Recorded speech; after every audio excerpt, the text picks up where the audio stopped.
Welcome back. Di hari Senin ini saya akan membahas mengenai 4 topik mengenai emas mulai menuju ke angka 2000 US dollar per troy ounce. Bitcoin mendapatkan nilai new high barunya setelah berminggu-minggu ditunggu oleh para fansnya. Credit Suisse sepertinya akan diakuisisi, dan yang menarik, hampir ada yang mengajukan akuisisi ini bukan dari perbankan tapi dari industri kripto yang mau mengakuisisi Credit Suisse. Ngeri sekali ya. Bank di Amerika mengalami down ya, tumbang ya, dan bahkan ada beberapa news yang menarik bisa kita ambil dari kondisi market pada minggu kemarin. So, welcome back di RF Channel on YouTube, back with Ryan Filbert. Pada minggu ini, pada Senin ini, kembali lagi bersama saya Ryan Filbert dan juga Forex IMF, di mana Forex IMF adalah salah satu piala berjangka terdaftar dan diawasi Bapepti di Indonesia, ingin mengedukasi masyarakat Indonesia akan pasar, dan juga penting sekali ketika kita melakukan transaksi pada Forex Commodity dan indeks derivatif, kita memiliki pengetahuan keuangan yang global secara lengkap. Ya dibilang lengkap ya nggak mungkin lah ya kita bisa 24 jam siaga, tapi kita mendapati highlight. Jadi seperti yang kita bahas pada hari ini, itu adalah salah satu hal dasar yang harus Anda miliki kalau Anda menjadi seorang pelaku pasar secara go internasional. So, kita akan mulai bahas sebentar lagi.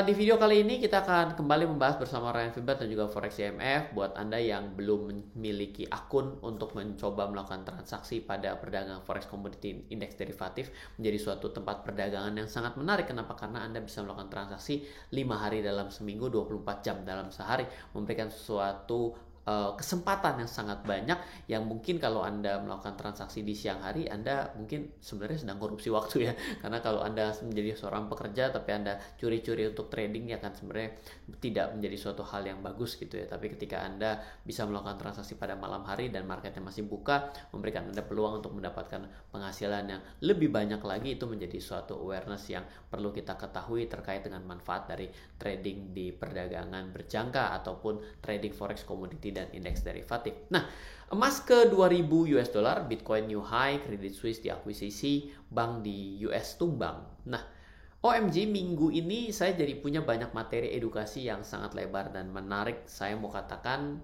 ini ya, menurut saya ya, tolong kencangkan sabuk pengaman Anda, karena ini akan terjadi sesuatu yang diaduk-aduk ya. Anda dengan kondisi seperti ini akan banyak fear yang akan bermain. Saya yakin bukan greed, tapi di sini adalah fear yang bermain, ketakutan, sehingga membuat Anda ingin stay away daripada pasar. Tapi kalau dari saya, mending jangan tidur, Anda pelajari habis ya. Dalam kondisi ini cuma dua: kalau Anda masih punya uang, please jangan takut. Yang kedua, kalau Anda sudah nggak punya uang, please banyak belajar. Oke? Saya mengalami ini di tahun 2008. Saya sudah tidak punya uang. Tidak ada, uangnya sudah masuk di dalam semua. Dan arus income-nya masuknya masih bingung nyarinya mulai dari mana pada saat itu.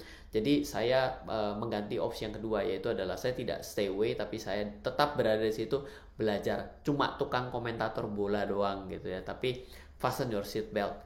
Karena ini materi yang sangat luas, saya akan bahas pointersnya terlebih dahulu. Yang pertama adalah pada perdagangan emas, harga emas dunia atau disebut dengan XAU USD. Harga emas dunia sudah mengalami kenaikan plus minus 10% sejak akhir bulan Februari 2023. Anda bisa lihat pada chart yang ada di sisi kanan. Ya, ini adalah bulan Februari dan inilah posisi terakhir pada perdagangan hari Jumat kemarin, kembali mengalami kenaikan yang cukup signifikan karena sudah 10%, terutama sejak 8 Maret 2023 yang ada di sini.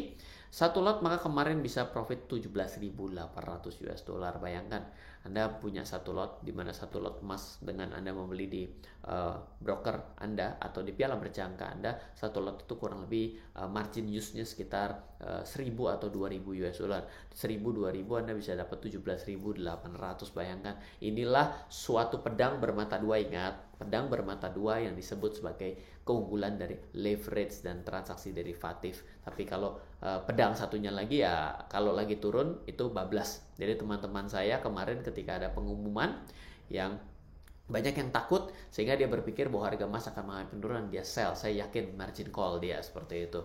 Ya, tapi siapapun boleh melakukan analisa, dan selama kita mengetahui sebuah trading plan, kita menyadari risikonya, that's udah sangat cukup buat saya gitu ya. Nah, satu kata kuncinya adalah emas tidak bisa naik sendiri. Perlu dorongan dari tempat lain. Ini kata kunci yang penting buat Anda. Sebenarnya bisa bahwa emas itu naik sendiri, tapi kalau cadangan terakhir di muka bumi ini untuk emas sudah digali habis, ya udah berarti terjadi deh kenaikan yang naik sendiri tanpa perlu ada pendorong dari tempat lain. Karena apa? Karena sebenarnya emas ini adalah barang unik, bisa dipakai sebagai perhiasan, bisa sebagai barang konsumsi, karena memang semua handphone yang kita pakai itu ada emasnya di dalam, karena emas adalah konduktor yang baik secara industrial tapi mahal. Tapi secara keuangan juga dijadikan sebagai alat untuk menstabil, dimana kalau sebelum tahun 70-an itu paper money itu memang di back by gold. Tapi setelah tahun 1970-an, maka ketika Amerika membatali dirinya sendiri untuk tidak mengikuti lagi perjanjian tersebut, maka tidak lagi di back by gold seperti itu. Oke? Jadi emas sebenarnya tidak naik sendiri, tapi nanti akan kita bahas kata kunci selanjutnya. Kripto, ini dia, mengalami kenaikan signifikan dan mencapai titik tertinggi terbarunya setelah 279 hari bergerak di bawah 28.000 US dollar. Saat ini berada di atas 28.000 US dollar.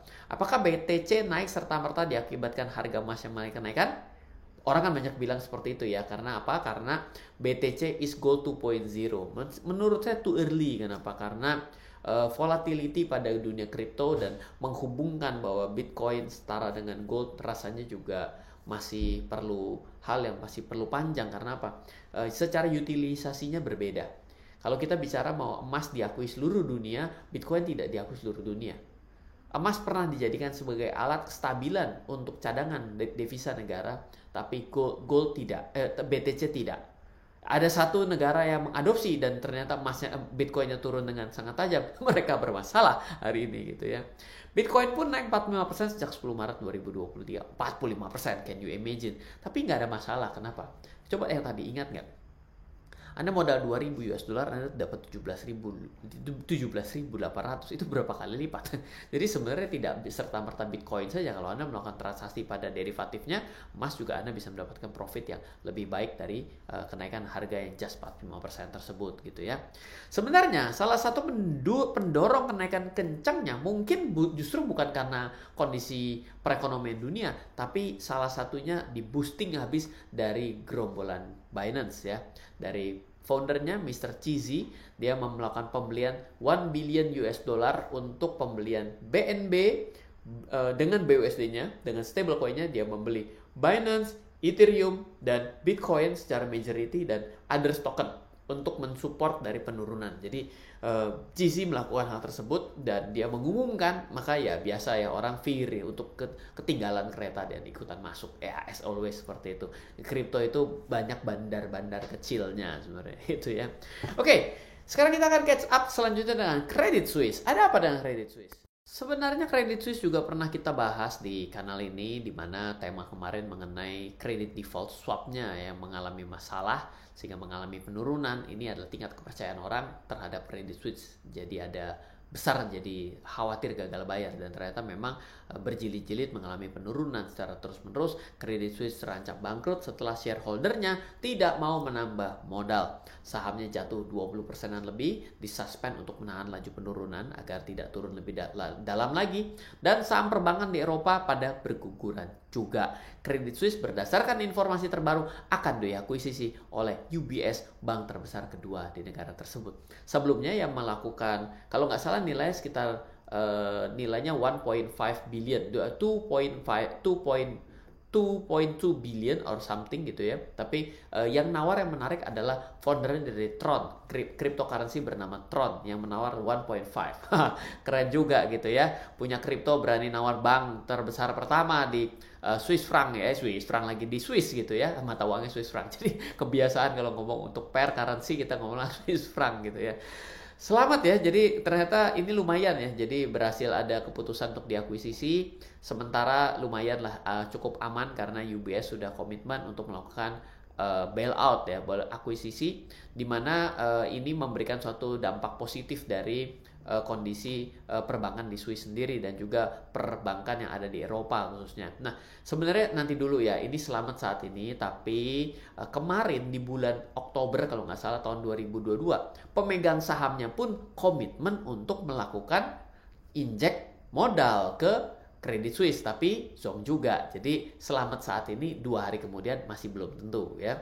Nah, di sini kita bisa sambil belajar sebenarnya. Anda pasti mengira akibat Credit Suisse, wah Credit Suisse sebagai perbankan terbesar di Swiss gitu ya, dengan juga berguguran sahamnya, wah berarti mata uangnya bermasalah dong. Tidak serta-merta selalu seperti itu. Karena apa? Karena kata kuncinya nanti adalah di bagian akhir juga. Karena ternyata mengalami penguatan juga di sini. Dan boleh dibilang cukup stabil, dia berada di level yang cukup tinggi. Ya, kita nggak tahu ya apakah di level cukup tinggi nanti langsung drop, kita tidak tahu. Tapi ketika video ini dibuat, tetap kondisinya cukup strong ya. Sebenarnya saya juga sedih kalau Swiss franc itu cukup kuat, karena saya pengen pergi ke Swiss lebaran besok gitu. Tapi akhirnya jadi harus beli, kursnya agak mahal juga gitu ya. Nah, sekarang selanjutnya kita akan membahas mengenai Silicon Valley Bank. Kita pernah membahas di minggu lalu, sangat ramai sekali, luar biasa. Anda memberikan apresiasi lah dengan ikut komen gitu ya, dengan berbagai macam komennya yang luar biasa. Ada yang memberikan suatu statement analisa, ini suatu statement yang membangun, komentar yang membangun. Saya berharap kita bisa berdiskusi seperti itu, karena saya yakin saya juga banyak salah, saya juga masih banyak belajar, saya juga terus belajar sampai hari ini. Saya juga menginginkan agar Anda yang mengikuti channel ini juga terus belajar. Silicon Valley Bank membuka lembaran baru di minggu kemarin dengan dipilotkan atau Chapter 11 ya. Bank para startup ini bisa membuat startupnya pada nggak bisa pakai dana, karena banyak yang khawatir karena ini disuspend dengan lain sebagainya. Bagaimana nih, saya uangnya semua ada di sana. Kenapa ada logikanya ada uangnya di sana, kenapa nggak pakai bank lain? Karena ternyata dari informasi yang beredar, dari yang IPO tahun lalu untuk tech dan healthcare, itu 50%-nya menggunakan menjadi nasabah Silicon Valley Bank. Oh iya, bayangkan tuh ya kalau mereka tidak bisa gajian gitu, ternyata tabungannya untuk rekening gironya ada di sana gitu. Artinya akan sangat bermasalah buat startup ini gitu ya. Dan di Amerika menurut saya kondisi sedang genting. Om Warren Buffett saja itu sedang diajak ngobrol oleh White House. White House and billionaire Warren Buffett are in talks about the ongoing banking crisis. Sudah dinyatakan loh dengan banking crisis. Nah, ini kata kuncinya. Jadi kita tidak melihat secara langsung kepada mata uangnya, betul. Tapi yang kita perhatikan, banking. Di Eropa, banking. Di Amerika, banking. Just be careful Indonesia. Please, just be careful Indonesia. Dulu, ketika tahun 2008, Bank Senturi itu bukan bank besar. Tapi, begitu rontok-tok langsung. Jadi, Indonesia perlu mawas diri, tolong yang megang dari perusahaan perbankan, tolong jangan melipir-melipir kepada yang near unbankable. Jangan yang bankable, unbankable, mengambil unbankable. Ya saya paham ya, perlu ada yang namanya inklusi keuangan. Gak usah diajarin, saya juga orang yang mengedukasi masyarakat Indonesia dan menginginkan terjadinya inklusi keuangan. Tapi dalam kondisi saat ini, please jangan juga melakukan tindakan spekulatif. Kenapa? Karena korbannya satu Indonesia ya. Ya kita jangan ngomong negara lain dulu lah, kita kan negara berkembang, nggak mungkin kita kenapa-napa Amerika kenapa-napa itu nggak ada begitu gitu. Tapi tetap aja kita semua pada saat ini tolong jaga rasio kredit dan juga rasio tabungan Anda. Dan tabungan Anda please disebar, jangan cuma pada satu tempat gitu ya. Karena apa? Karena kita tidak tahu kalau ternyata kejadiannya seperti ini. Pentingnya diversifikasi, bukan hanya ngutang aja. Yang ngutang sih tetap harus bayar ke SVB loh. Saya baca itu gitu ya. Maka saya coba simpulkan skema kali ini. SVB down, trigger untuk US down. Ya makanya disebut banking crisis. Menurut saya inilah yang menyebabkan orang pergi ke gold. Ya. Lalu Credit Suisse down, trigger banking in in Europe uncertain, maka goldnya juga mungkin orang bergeser ke gold, di mana Eropa memang salah satu yang memang gold minded banget sebenarnya gitu ya dibandingkan US gitu. Kalau US kan kapitalis ya. SVB down, any other banks down, ini juga akan terjadi dampak beruntun selanjutnya ya, karena setelah SVB juga ada yang mengumumkan hal yang sama, karena bisa jadi mereka ada hubungan. Ini juga trigger US down, makanya banking crisis juga gold dianggap sebagai salah satu yang dianggap sebagai safe haven, kembali di endorse dalam kondisi saat ini. SVB down, maka bisa mengakibatkan adalah startup down. Startup down akan mengakibatkan adalah jobless terjadi.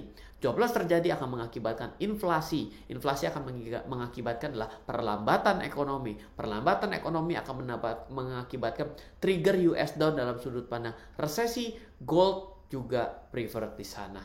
Saya juga pernah bahas mengenai kapankah gold akan mengalami kenaikan. Benarkah ketika resesi gold akan mengalami kenaikan? Memang ternyata ujung ketemu ujungnya itu gold mengalami kenaikan. Dalam 5 resesi terakhir. Cari materi saya pada saat itu. Skenario ini tidak terjadi kalau badai di Amerika bisa cepat dilewati. Ya, kita tidak tahu seberapa cepat gitu ya. Masalahnya adalah kadang-kadang mau dibikin cepat orang panik. Sehingga itu yang memperparah gitu ya. Misal contoh begini.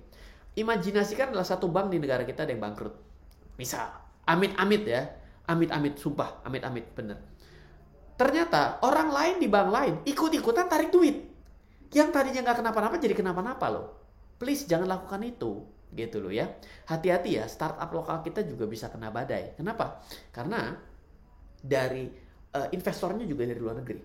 Dan pada saat ini investor lokal juga, startup lokal itu pada saat ini juga tidak memiliki investor lokal yang cukup. Kecuali yang sudah IPO. Tapi yang IPO itu juga berapa persen sih? Banyaknya juga yang menggunakan dari luar negeri, investor-investor startupnya. Berarti bila mereka juga sudah mulai, hari ini sudah mulai terasa, mulai banyak yang PHK dan lain sebagainya. Ya ini ditambah tiba-tiba nggak bisa transfer duit, waduh ini mah double gitu masalahnya. So ini akan menyebabkan kenapa gold memang banyak di-endorse pada kondisi saat ini.